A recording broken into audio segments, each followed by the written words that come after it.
of God. First, before I start, I'd just like to thank the people that worked very hard to do all of this that you're seeing here today, the effort. There's a lot of people behind this effort, and sometimes they're forgotten in the actual spectacle of events.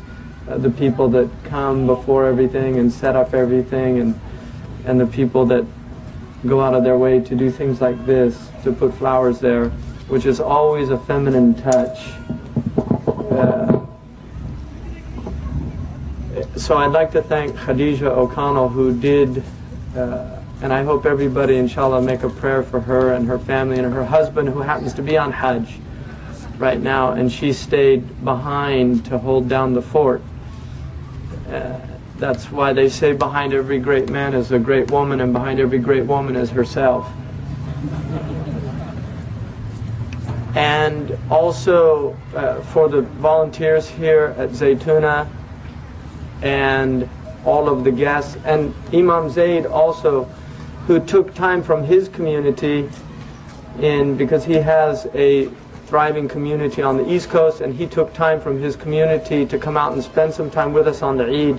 This program, it was Ramis who was introducing us, who had this idea of using this occasion, and he mentioned the reasons for that, as a way of celebrating the days of Eid and the Hajj, and also celebrating Malcom, or Malik Shabazz. And I think that it's appropriate and fitting that we celebrate the life of Malcolm and not the death of Malcolm on the approximate anniversary of his death, because it's actually his life that I think brings so many interesting aspects to the American Muslim phenomenon. Imam Malik Shabazz was once asked why he became Muslim, and he said, and when I read this quote I was very struck by it, he said that my people came from Africa, and he said if we were always told that they were ignorant people there, but if you go back you'll find that many of the people that came here were Muslims. Their religion was Islam, and they had great civilizations in Africa. And Malcolm said that in the early 60s, when there was actually almost no work had been done on the Muslim presence in this country, over 500 years, and there's actually some research that indicates that there was pre-Columbian Islamic presence. It's not as solid, but it's an area of research. It's not as solid as the research that has proven beyond a shadow of a doubt that large segments of African Muslims were brought here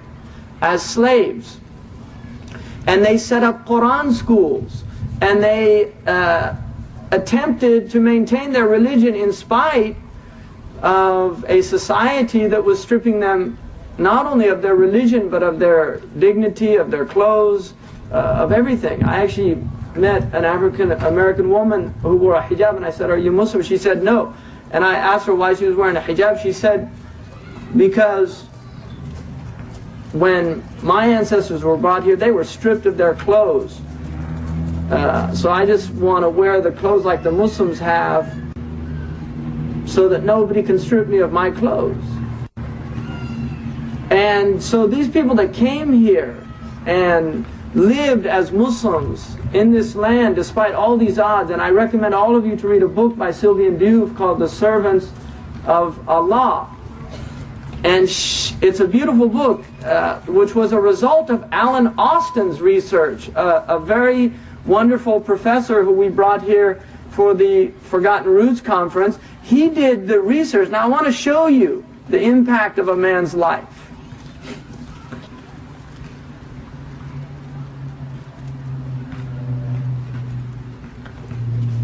Because in a sense you can't measure a man's life or a woman's life by the appearances of their life. There's elements in a biography that will never emerge in a book. the biography of a person. And if you look at Malcolm's life, one of the important touchstones for me growing up was a television series called Roots, which occurred in the 70s. And people don't know that was because of Malcolm.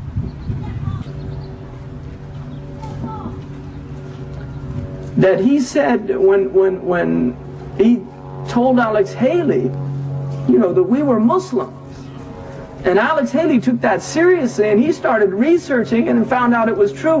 Well, Michener, who wrote Hawaii and other books, he read the work of Alex Haley and said, that's a load of rubbish. And he wrote an article in the Reader's Digest saying that that's just fantasy. That's Malcolm X's fantasy.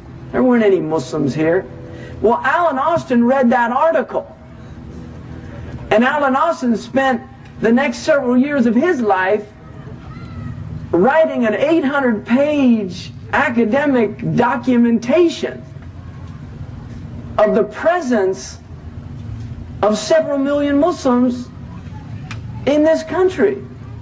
I mean, this is something phenomenal if you think of that. That's all from this one man. And if you look, like Imam Zayd pointed out, his mother, his father, his environment, all of those extraordinary elements that came together to make that man. And I just, last week, I was with his daughter, Atayla Shabazz. And one of the things that she said about Malcolm, she said, we saw a side of him in the home that a lot of people did not ever see. She said he was a gentle soul in the house. And he didn't teach us anything that would inculcate anger or hatred in our hearts. She said he never taught anything like that to his children. And so when you look at him and his transformation, the power to me in Malcolm is that, rahimahullah, is that he was on a spiritual path from day one. And he was evolving.